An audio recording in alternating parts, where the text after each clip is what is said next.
ดีพี่น้องสบายดียับแรงๆก็บรรยากาศฝนตกปอแปะปอแปะแต่ว่าอยู่ในเรือนนี่ฮ้อนมื้อนี้ก็เฮ็ดกับข้าวคือเก่าพี่น้องเมนูก็จะแปลกแน่มื้อนี้แต่เก่าแบบเฮ็ดแต่พวกแกงพวกอ่อมมื้อนี้สิเฮ็ดอันนั้นพัดข้าวพี่น้องข้าวพัดน้องไข่มุกว่าอยากกินข้าวพัดเด้อ่างเลยจัดให้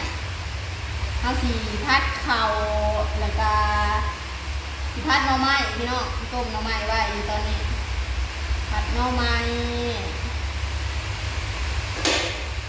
ตอนนี้เนาะกระเทียมเครื่องใส่เนี่ยอยู่ที่หลังเลย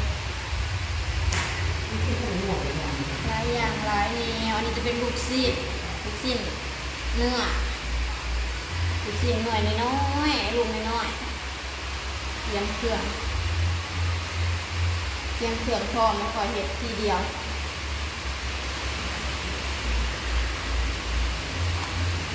ต่างหน้ากับบุ้งเนาะกุโก้เองตั้งไม้แบบนี้เลยในสวนผลไม้หรือหาซื้อต่างอย่างแต่น้อยหนึ่งเนาะมันจะสีขาวกันเลยกับเขาพัดสูตรไดเนาะหรือใส่กระหล่ำ